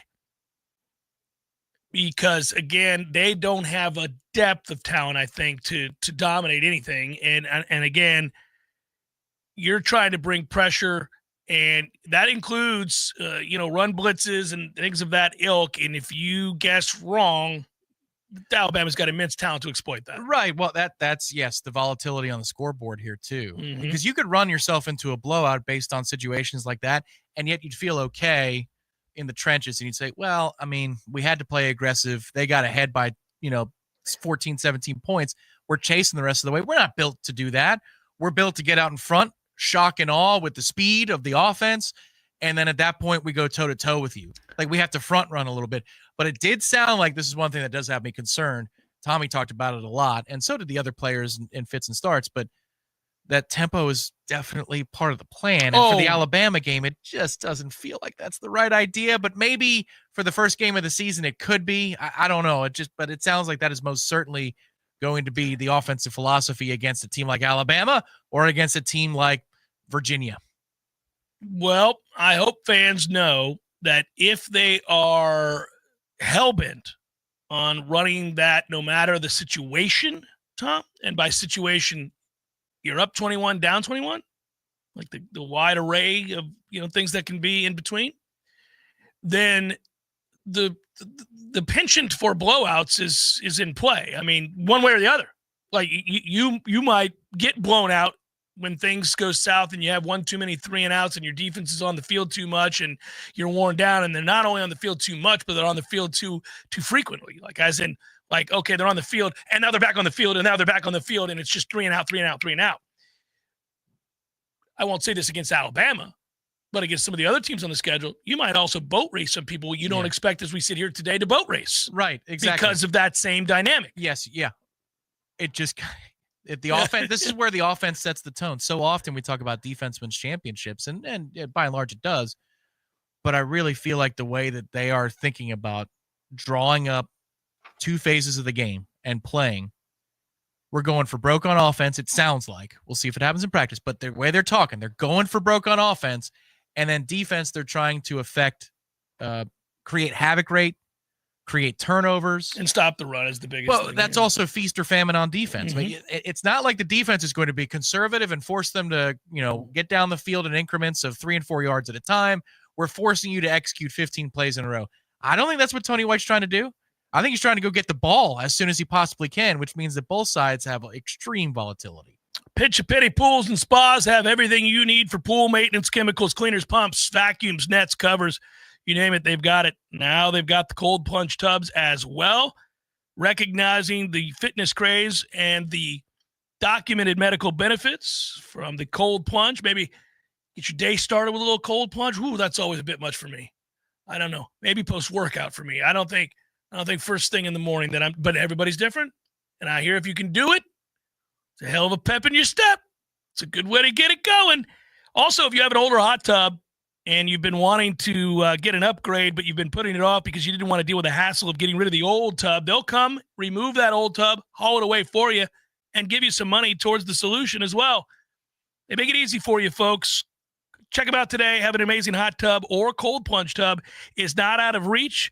Go to Greer Road. Find out for yourself how easy and affordable it really is. Pinch a Penny Pools and Spas. If you're ready to relax, they're ready to show you how.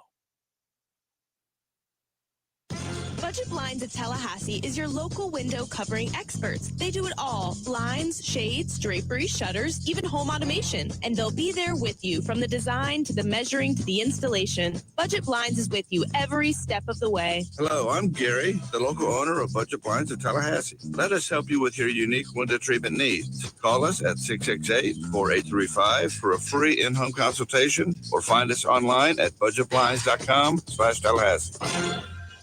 Hey, let me tell you about my friends at Tried and True Consulting, a Seminole-owned business that specializes in payments and business solutions. Tried and True's core expertise includes card, ACH, point of sale, mobile, e-commerce, and hosted payment solutions. Tried and True will help you reduce costs and increase your bottom line. That always sounds nice. Whether you're a retailer, restaurant, licensed professional, or service industry, Tried and True is saving you money. Tried and True's expertise extends to payroll, video menu ad boards, IT services, web design, and social media. It's time to make one call and tell the competition to take it on down the road. Call Don or Joe today at 844-464-6653. That's 844-464-6653. When you do business with Tried and True, they contribute 10% of the net revenue to the battle's end. So go Tried and True today. Call 844-464-6653. Cannonball! Now I'm soaking up the fun when I want to. Make this summer a Swain summer. Choose Swain Pools and Spas for all your regular monthly or weekly scheduled pool maintenance, repairs, restoration, and renovation. Swain Pools and Spas is Tallahassee's pool everything store. Whether it's a deep clean, a resurfacing, or a full refresh, Swain's team will have you swimming, not skimming, in no time. Make a splash this summer and have a Swain summer. Find out all the ways Swain Pools and Spas can upgrade and maintain your backyard. Online at SwainPools.com. That's SwainPools.com. Swain Pools and Spas, you're soaking up the fun when you want to. Swain Pools and Spas. And right next to Swain Pools and Spas is Tallahassee Car Care, the only repair shop where you can take a dip while we repair your whip. Tallahassee Car Care, right next to Swain Pools and Spas. This week's Legacy Moment, brought to you by Cornerstone Memorials, shines a light on Miss Althea Jackson. For 2 decades, she ran the Southside Community Garden, teaching children how to plant, harvest, and grow with pride. Her collard greens were legendary, but it was her warm heart that truly nourished the neighborhood. When Miss Althea passed in 2021, neighbors planted rows of sunflowers in her honor. Her legacy still blooming right here in Tallahassee.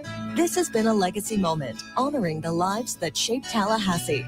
Sponsored by Cornerstone Memorials, helping families honor their loved ones with dignity and care.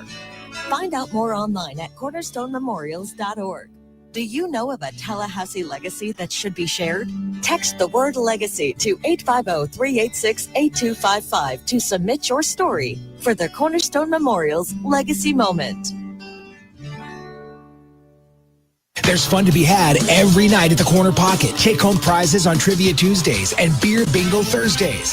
And kickstart your weekend with Martini Fridays. Plus, happy hour runs every weekday and game day specials every time the Noles take the field. Watch all the best games at the Corner Pocket's Vegas Wall, featuring 560 inches of flat screen TV heaven. Oh, really? The best food, the best drinks, and the best place to watch all the games. Tallahassee loves the Corner Pocket.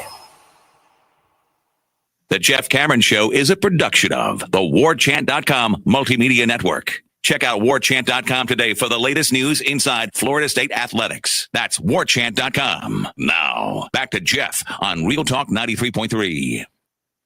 I'm reading in the chat, and Brett says, folks, does anyone realize how close we are to this game being Norvell, the head coach at Alabama, versus DeBoer, the head coach at FSU? That's funny. Yeah, a certain agent controls the puppet strings behind the scenes for both and all of college football. And so, that's a subject that when we get into, a lot of times there's a negative context to it because you're talking about a head coach that currently has a job. And when you're discussing about that position, you're making certain assumptions about how things are going to go. If you're talking about who would it be? And I said, well, all you got to do is look at the client list and decide who on that client list you'd like, because that's how that conversation goes. Hey, listen, so I know you don't want to have to replace the cash cow that is the 6th highest paid coach in college football and the percentage that you take from that, good sir. But let's just say we had to. We like this guy, and this guy from these 3 schools. They're all your client. Who would you be willing to mix and move around and offer up when your client, the current one, fails us this season and we are forced to make a change to one of your other guys. You're just moving money around, pal. It's from one account to another account. Who's making that decision? The small council for Florida State has been hit or miss over the last 10 or 15 years on those decisions. Some great hits, some giant misses as well. No, I'm just saying, Jimmy, it's a conversation over a cigar and a really good bottle of red wine that I'd like to be a part of. All right, Jimmy. Look, man, and I know we're hoping this all works out, but we're realists here. This is an uphill climb for my guy after 2-10. So start thinking, because I am. And here's my short list. Let's hope we don't need it. Let's start talking. Well, I mean, do you think that's Alford? Do you think that's McCullough who has that conversation? Well, I don't think McCullough's having that conversation, but I don't know. I just want to get the football-only facility open. That's what I want to do. By the way, Florida man in Alabama, that is fine. It would be a cigar and a scotch. I like scotch more. Walk in and I don't even need, we don't have to go McCown's 25 or anything like that. We can just simple, Lefroy, Glagavulin, Bunnahabhain if you'd like. That's fine. Any of them. Any of the ILA scotches for me, sir. Go ahead. Fill her up. Let's make that a beefy dram, shall we? And now let's have this discussion. Because I do that. I do that sitting around the house. I start looking at Sexton's guys and going, See, this is where we're different. This is not sinister. No, it's. I know it's not. I'm just saying that your perception of a lot of Sexton's guys are going to change over the course of the next 2 months. Because they're coaching somewhere else right now too, and some of them are assistant coaches that are getting their first Yes, but the point being that what they do over the next 10 games, not even 12, because if it goes sour and south by about game 8 or game 9, you'll know that this season. But whatever those guys that you're thinking of right now do themselves in their own place, in their own program, is going to influence how you feel in November versus now, because there's new data points. Like a guy could be a hot name right now, and if he starts 3-5, you're like, well, never mind. I don't want him because he's falling apart over there. A guy that's a hot name right now is upwardly mobile and is not likely to start 3-5.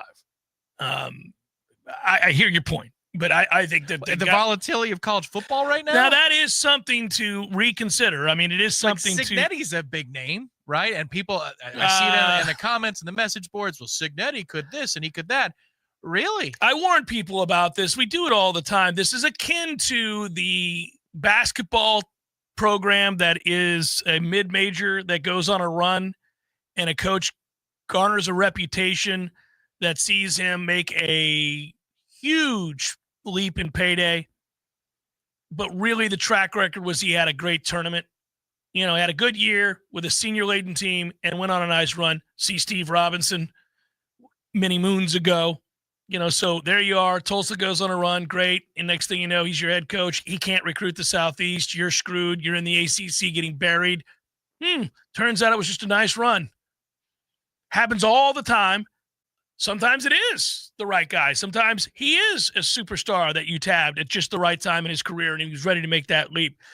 A little different in the way of basketball than football, but I do think we are entering into that time where that you got to lean more towards the basketball analysis and not just a one-off great season. Cignetti did unbelievable things in year one at Indiana. Is it sustainable? Doesn't seem likely. Their history suggests it certainly isn't. However, if Indiana goes another 2 years and consistently wins 8-9 games, well, then you're going to be like, it's Cignetti. I mean, this is amazing because they don't do that. It's interesting. I just feel like in this instance, I've learned now that can't miss guys or hot candidates. Every situation is unique, and they could be great for the institution that they're at. And then when they go to the new place, it starts from scratch. Like the track record doesn't necessarily carry over. Scott Frost going to Nebraska was can't miss. Should have been. Tom Herman going to Texas was can't miss. When Dan Mullen went to Florida and Willie Taggart came to Florida State, people thought two very good hires. Now, Dan had early success, but, the whole replicating that success thing didn't work. Willie was gone in a year and a half, and I wouldn't call the Dan Mullen Florida hire a success. It was mediocre at best. Yeah. It moved he hurt himself. He hurt himself for a lot of stupid reasons. He didn't like recruiting. What are you doing, buddy? And his wife was crazy kissing everybody. Right. She was.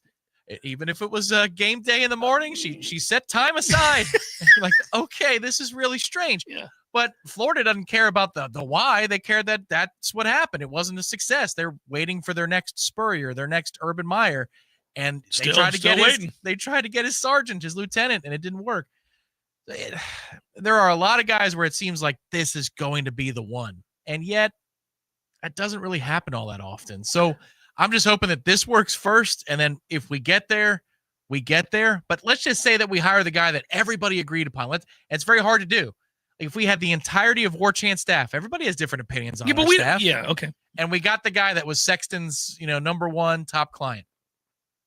It still might flame out in 10 games, 15 games, and you go, oh, no, we're buried again. Well, we are in a volatile time in college football. You don't want to have to hire a head coach right now. That's why the world is desperate. The FSU world is desperate for Mike Norvell to get this righted. You don't want to have to do this. You do not want to have to start over. You just got done spending $1 gazillion on a lot of projects simultaneously, which in another time, in another place, we could argue was not wise.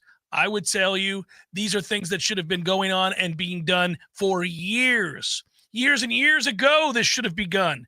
The downsizing and the upgrading and all of those things that we've seen should have already happened long ago. To do it all in one fell swoop is asking an awful lot of this fan base, who are the ones paying for it, all right? An awful lot.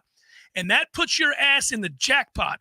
If this sucks this year and you've got to start over again and pay Mike Norvell all of that money, one might argue that when you fired him, you'd fire Michael Alford.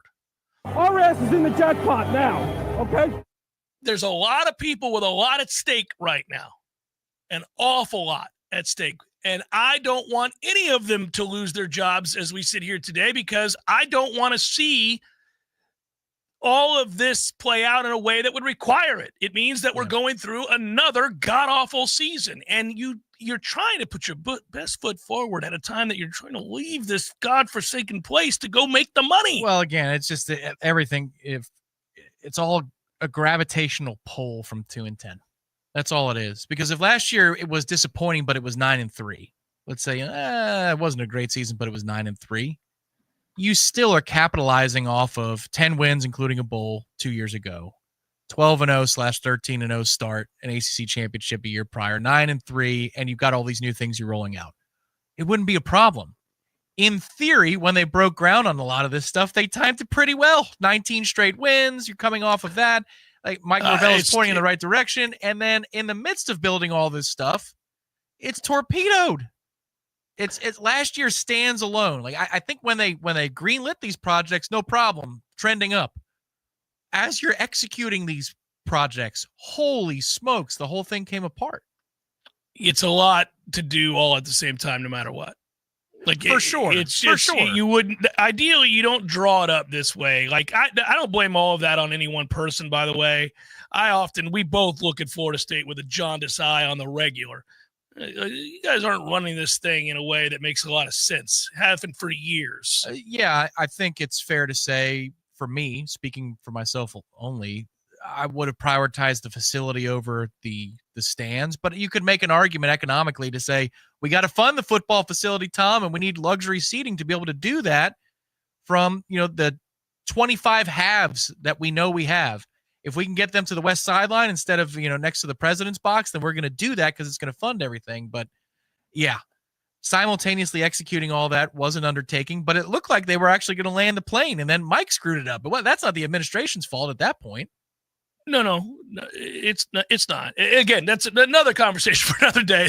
By the way, I don't think this counts as things happen in threes. Like you could have used the Malcolm Jamal Warner example as one of the first. So you're talking about the Cosby Show, and so that Hulk would be the third in the threes if you wanted to. Oh yeah, the celebrities passing. Yeah.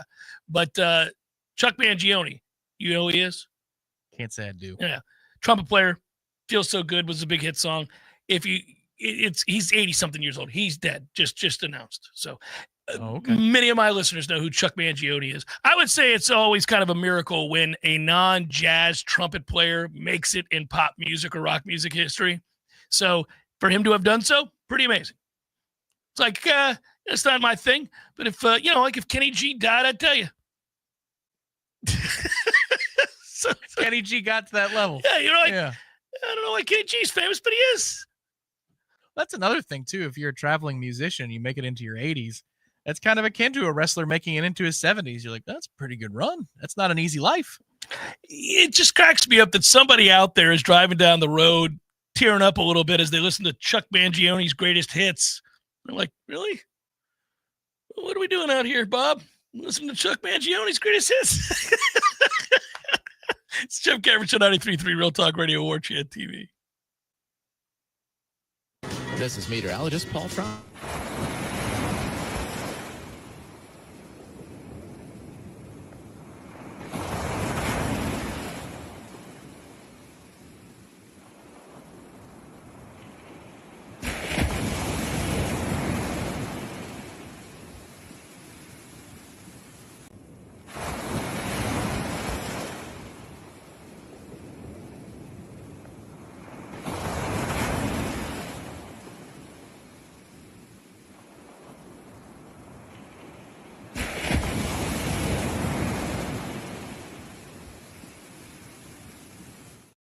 Options.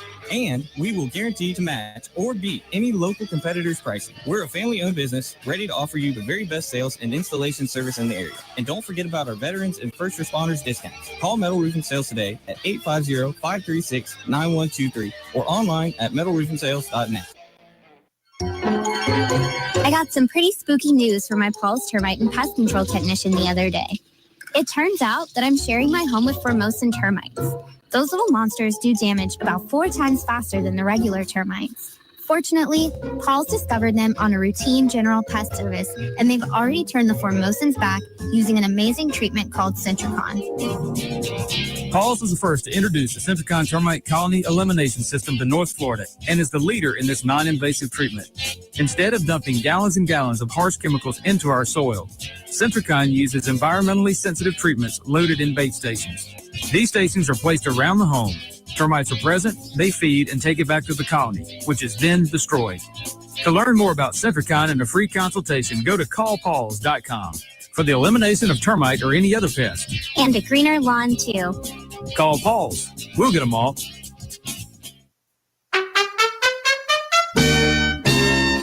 There he is. Haven't seen this guy since, what was it? Oh, shoot. U2 at the Sphere in Las Vegas, baby. Hey, how about that, man? Wasn't that fun? Good show. Good show. Everything about it. Nearly perfect. Nearly perfect. I had everything I could possibly want. I wanted one thing, couldn't find it, and I looked everywhere. No Cubans. What do you mean? No Cubans. There was Cubans. No, I didn't see any Cubans. Dude, no. I'm sure there was Cubans there. I mean, No. I walked around. There was a moment right before the show. I thought, got to find some Cubans. Nothing. Dude, there's Cubans. There was Cubans. I'm sure there was Cubans. In Las Vegas? In Las Vegas. No Cubans in Vegas. There's Cubans in Vegas, man. Eddie, there were no Cubans. Chef. The sandwich. There were no Cuban sandwiches. You're Cuban. Of course I know there were Cubans there. Oh, the sandwich. Yeah, no, there probably wasn't many there in Vegas. No Cubans. No, not yet. Gordo's, bringing the flavor and flair of Cuban food to Tallahassee since 1996.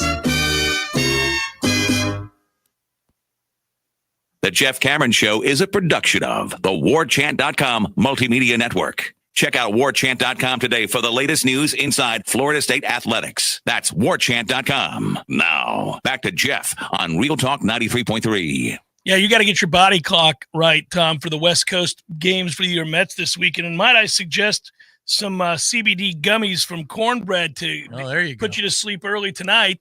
And you should kind of get yourself going. By the way, Cornbread Hemp CBD gummies made to help you feel better, not worse, lessen stress. Indeed, formulated to help relieve discomfort, stress, sleeplessness to boot. I like the sleeplessness aspect of all of this. Right now, Jeff Cameron Show listeners can save 30% on their first order. Head to cornbreadhemp.com/warchant. Use code warchant at checkout. That's cornbreadhemp.com/warchant. Use code warchant, and you're good to go. Those little CBD gummies on their way at 30% off doesn't suck, huh? Let's solve for the future with our friends at ISF. We got it rolling now. We're getting back into the swing of things. Loving me, of course, our friends at ISF. And I think, kind of solved for the future, Tom.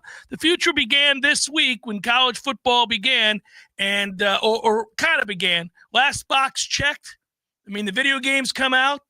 We've done a lot of prepping. Further prepping was done in Charlotte. Interviews, talking to the coach, getting the injury report, knowing the start of camp. I feel pretty good about that. Yeah, I think the last thing for us is to know if there's going to be a proper luncheon this year. I would imagine there would be for fall camp, but they let you know the report date.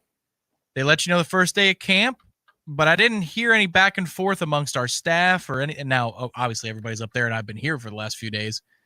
But didn't come up, Tom. Didn't come up. Not a lot came up other than this is the first day of camp in terms of the coverage stuff. So I'm sure we're going to get answers on that in the next 24 or 48 hours, I would hope.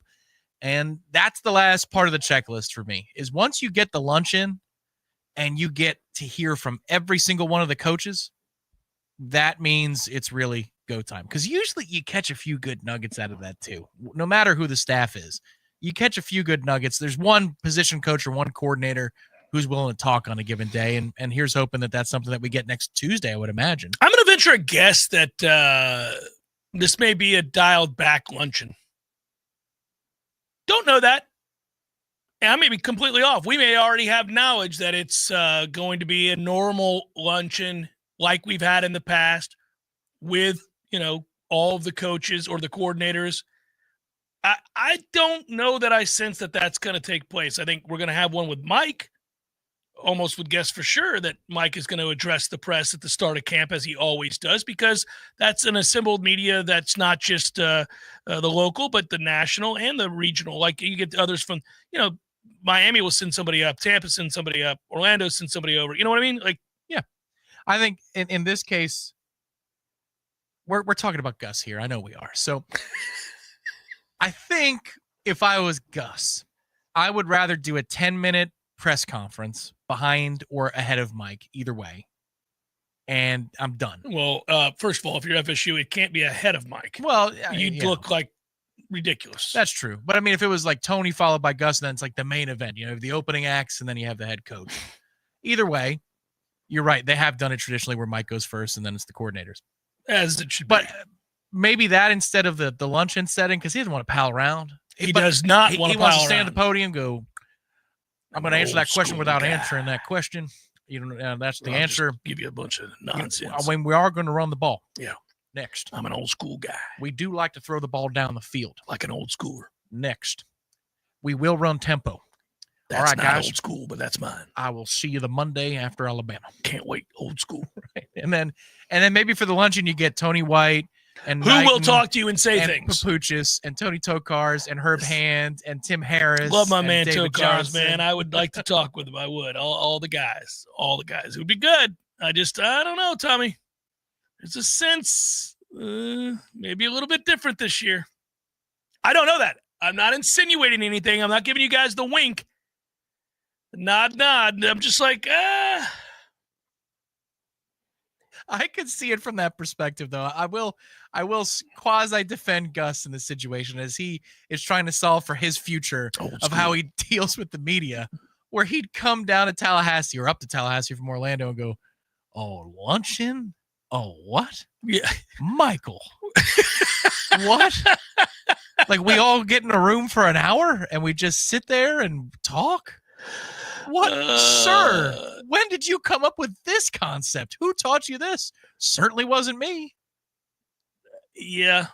And the worst part about, because it is different, but and the I worst like it. I appreciate it. The worst part for Gus at these settings is he's one of the, so my wife cannot help what her face does when she's emotional, like angry or happy or sad. She can't help it.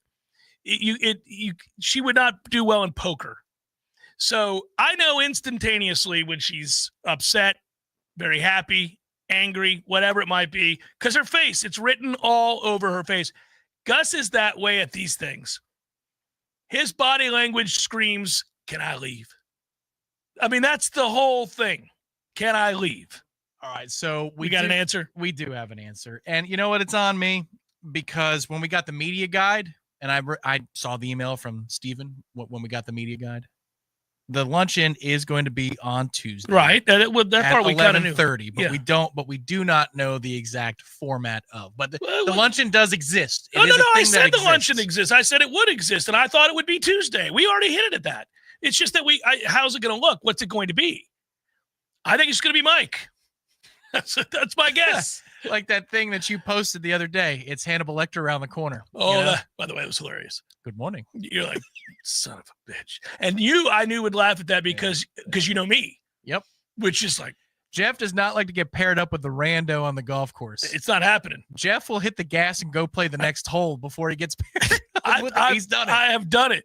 Tom will laugh aloud. He's like, I think that guy was paired. No, he's not paired with us, Tom.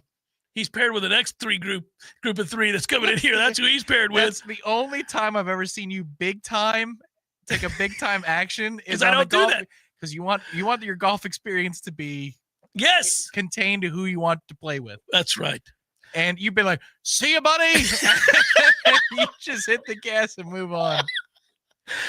Elevate your leadership at the Global Leadership Summit in Tallahassee. Thanks to our friends at ISF. ISF is a proud sponsor of this Jeff Cameron show, of course, but they're partnering with the Florida Technology Council to bring the Global Leadership Summit right here to our city, live streamed from a global stage in an intimate, high-impact setting. It's good for you guys. So Nick Saban's going to be speaking at this amongst many other well-known leaders, of course, whether you're a student, executive, nonprofit leader, teacher, entrepreneur, team builder. Global Leadership Summit gives you real tools to lead with real confidence. Sign up today. Save some money. Spots are limited. Register at isf.com. Register at isf.com. Final hour forthcoming. Stay with.